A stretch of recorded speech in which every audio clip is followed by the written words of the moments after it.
മഴയിൽ റോഡ് തകർന്ന വാർത്തയിലേക്കാണ് പോകുന്നത്. ആലപ്പുഴ മാന്നാർ പഞ്ചായത്തിലെ 6-ാം വാർഡ് നിവാസികൾ ദുരിതത്തിൽ. അറ്റകുറ്റപ്പണി നടത്തണമെന്ന ആവശ്യം ശക്തം.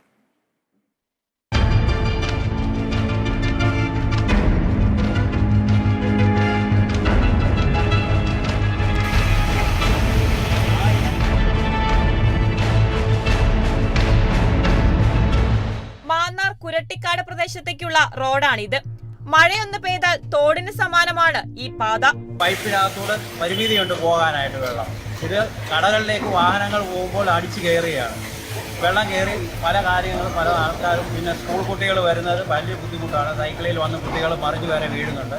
ഇവിടെ ഒരു ചപ്പാത്ത് പോലെയുണ്ട്, അതും വെള്ളം നിറഞ്ഞ് ഇതായിരിക്കുകയാണ്. മോശമായ ഒരു കാലാവസ്ഥയിൽ ഈ റോഡ് വളരെ ദുസ്സഹനമാണ് നടന്നു പോകാൻ. വെള്ളക്കെട്ടിലൂടെ വാഹനങ്ങൾ പോകുമ്പോൾ തൊട്ടടുത്ത കടകളിലേക്ക് വെള്ളം ഇരച്ചു കയറുന്നത് വലിയ പ്രയാസമാണ് സൃഷ്ടിക്കുന്നത്. വർഷങ്ങൾക്ക് മുൻപ് പഞ്ചായത്തിന്റെയും നാട്ടുകാരുടെയും നേതൃത്വത്തിൽ വെള്ളം തോട്ടിലേക്ക് ഒഴുകാൻ പൈപ്പ് സ്ഥാപിച്ചിരുന്നു. പൈപ്പ് നിലവിലുണ്ടെങ്കിലും താങ്ങാൻ കഴിയുന്നതിലും കൂടുതൽ വെള്ളമാണ് ഒഴുകിയെത്തുന്നത്. വെള്ളക്കെട്ട് പരിഹരിക്കാൻ ഓട നിർമ്മിക്കാൻ പഞ്ചായത്ത് ഫണ്ട് വകയിരുത്തിയതായി വാർഡംഗം സലീം പടിപ്പുരയ്ക്കൽ പറഞ്ഞു. വെള്ളം പൂർണ്ണമായും ഒഴുകണമെങ്കിൽ പ്രദേശത്ത് വലിയ കാനം നിർമ്മിക്കണമെന്നാണ് നാട്ടുകാർ പറയുന്നത്.